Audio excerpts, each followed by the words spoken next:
Well, since you came into the room talking about 40 times, what's your most recent 40 time? Oh, my God. To be continued. What just in general, what have you seen from your group these first 8 practices? However many you guys have been through so far? From the group, a lot of attention to detail. It's night and day from last year. The guys are more comfortable. They're confident. It's been an easy transition for us. They understand my expectations and what I expect out of them as players on and off the field and in the meeting room. So it's been really smooth so far. Jimmy, Zach's kind of talked about, I think you're his first coach he's had that's been here consecutive seasons for him. How much can consistency from a coach, consistency from a messaging and technique standpoint really help a player in his development? That's a great point. When we had an early meeting in February, I looked at the group and I was like, hey, what's great about this picture? What's pretty cool about this picture? And they couldn't figure it out. I said, hey, I'm the first coach you had in consecutive years. I think, but it just goes back to the continuity, just knowing what to do in drills, knowing the type of questions that I'm going to ask in position meetings, just knowing my coaching style and my expectation. And it's been great because they've been able to coach the guys also as I'm trying to coach a guy that's taking a rep at that time. Speaking of Zach, just what have you seen from a development standpoint from him, maybe dating back to last season, and maybe what's next for him as he goes into what's a big year for him? Man, Zach, the first thing I told him after watching tape from last season, the year before when we got here, was just to improve on his fundamentals from hand placement, footwork, pad level, explosion, lockout, then understanding how to get off blocks with certain schemes. And then just learning how to tackle, which is a lost art for D linemen. So he's progressed really well. Now it's pretty cool because he can come off the field when a certain situation happens and he can explain to me what happened or what he did. Or, hey, coach, I tried this move, or I got this blocking scheme. So it's really great to see his football IQ grow. It's not there where we want it yet, but it's night and day, and it's helped him improve as a player. We heard, I guess it was Zach and some of the other guys talk about TJ Sanders and kind of where he's at, and they had glowing reviews about him. So is your review of him so far as glowing as those guys? Or I will say TJ Sanders has been a very pleasant surprise. And even go back to last August when he first got here. I mean, he really couldn't chew bubble gum and walk straight when we did drills and things like that. But to see him mature, I think having the bowl practices helped him.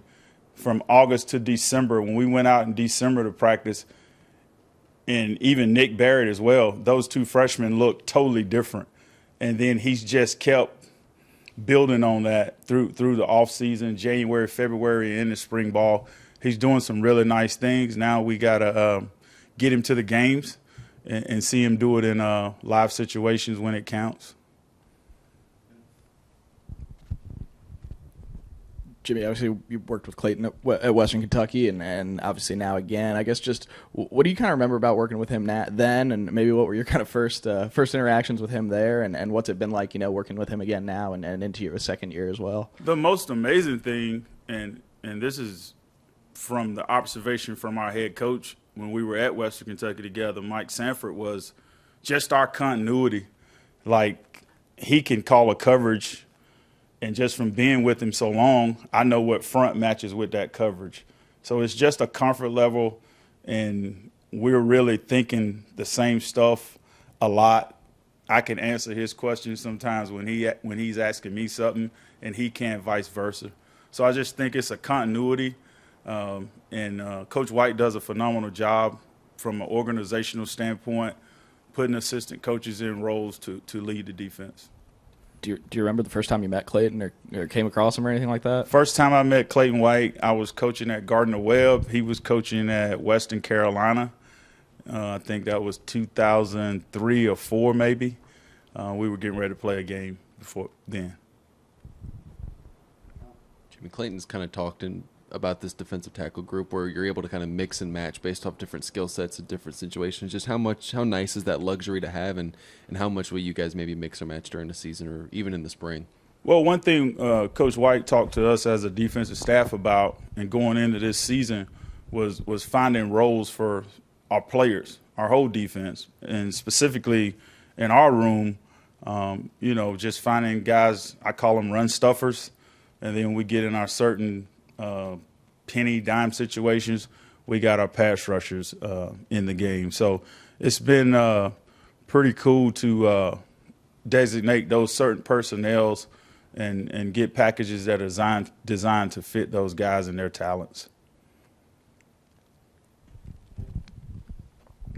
And how's Rick come along after his deal last season and not playing at all? Rick's coming along. He's doing well. He's been out the past 2 days, but he did get reps last week in the situations. The main thing with Rick is just not knocking the rust off, just because he hadn't took a rep since last August, once that ankle injury occurred. But he's doing a good job, been great in the meetings and things like that.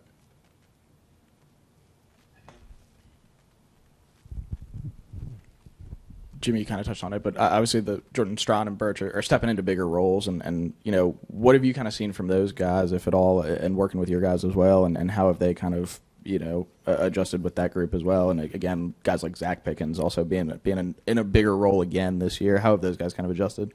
I think the one thing about our group up front, including the edge guys, and it really correlates to our team, is our guys genuinely care about each other.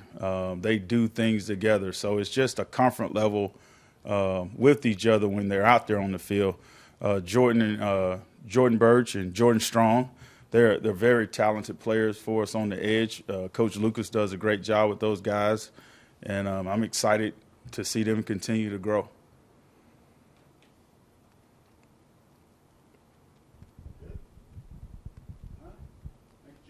Thank you, guys.